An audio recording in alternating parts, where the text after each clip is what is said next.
सोना या शेयर्स? जनवरी में ऐसा क्या हुआ कि सारे इन्वेस्टर्स एक ही तरफ भागने लगे? चलिए पता लगाते हैं।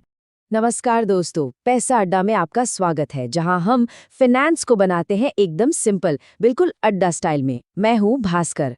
आज का टॉपिक बहुत ही मजेदार है, पर उससे पहले अगर आपको भी फाइनेंस की बातें आसान भाषा में पसंद है तो फटाफट इस वीडियो को लाइक कर दीजिए और चैनल को सब्सक्राइब करना तो बिल्कुल मत भूलिएगा। अरे भास्कर भाई, आजकल मैं जहां भी देख रहा हूँ, सुन रहा हूँ, सब बस गोल्ड गोल्ड कर रहे हैं। ऐसा लग रहा है जैसे सब शेयर मार्केट से पैसा निकाल निकाल कर सोने में लगा रहे हैं। भाई चल क्या रहा है ये? कहीं मैं कुछ बड़ा मिस तो नहीं कर रहा? बिल्कुल सही पकड़े हो रोहन। जनवरी में मार्केट में कुछ ऐसा हुआ है जो पहले कभी नहीं हुआ। जरा ये हेडलाइन देखो। इतिहास में पहली बार इंडियन इन्वेस्टर्स ने शेयरों से कहीं ज्यादा पैसा गोल्ड ईटीएफ में लगाया है। अब असली कहानी तो ये नंबर्स बताते हैं। यही है पूरा प्लॉट ट्विस्ट। देखो, जनवरी में गोल्ड ईटीएफ में लगभग 2200 करोड़ रुपए का नया इन्वेस्टमेंट आया, और वहीं दूसरी तरफ इक्विटी म्यूचुअल फंड्स यानी शेयरों से 13,000 करोड़ से भी ज्यादा रुपए निकाल लिए गए। मतलब साफ है, पैसा शेयरों से निकलकर सोने की तरफ भागा है। और ये ग्राफ देखो, ये तो पूरी कहानी खुद ही बयां कर रहा है। ये जो ऑरेंज लाइन है ना, ये गोल्ड में इन्वेस्टमेंट है।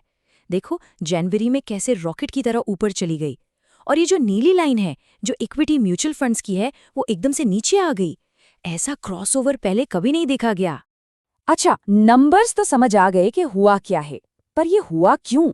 मतलब सोना अचानक से सबका फेवरेट कैसे बन गया? रातों रात ऐसा क्या हो गया? बहुत अच्छा सवाल है। देखो, इसके ना 3-4 बड़े कारण हैं। पहला, सोने को हमेशा से ही एक सेफ हेवन इन्वेस्टमेंट माना जाता है।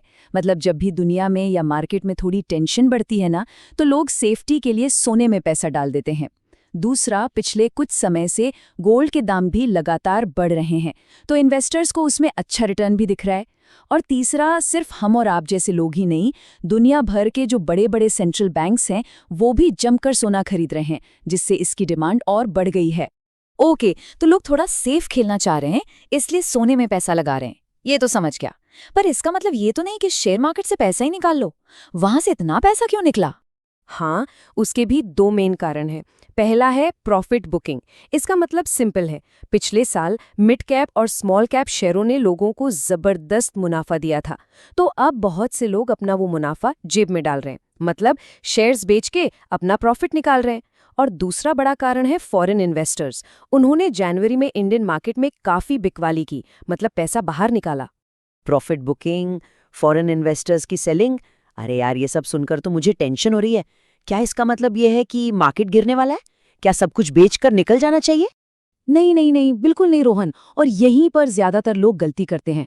अब जरा इस स्लाइड का नंबर देखो। भले ही लोगों ने इक्विटी फंड से पैसा निकाला, लेकिन ओवरऑल म्यूचुअल फंड्स में 1.32 लाख करोड़ का नया इन्वेस्टमेंट आया है।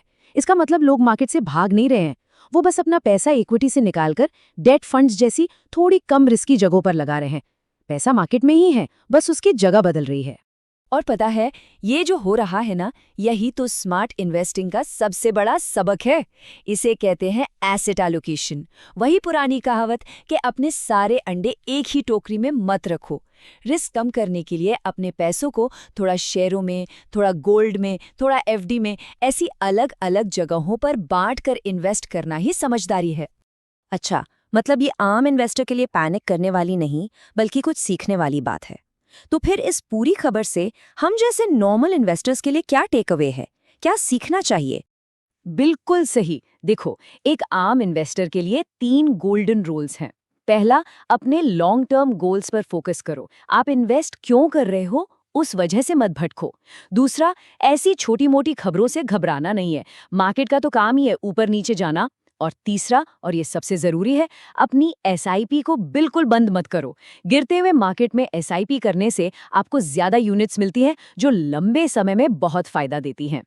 तो बस एक बात हमेशा याद रखनी है, मार्केट का मौसम बदलता रहता है, लेकिन एक डिसिप्लिन्ड लॉन्ग टर्म इन्वेस्टर हर मौसम में टिका रहता है। डर में बेचना और लालच में खरीदना दोनों ही नुकसान का सौदा है। वाह भास्कर भाई, अब टेंशन छोड़कर एसेट एलोकेशन पर फोकस करूंगा। पूरा मामला एकदम क्लियर हो गया। तो दोस्तों, उम्मीद है आपको भी ये गोल्ड वर्सेस शेयर्स का खेल समझ आ गया होगा। ऐसे ही आसान भाषा में फाइनेंस को समझने के लिए पैसा अड्डा को सब्सक्राइब करना मत भूलिएगा। मिलते हैं अगले अड्डा में एक नए टॉपिक के साथ। नमस्कार।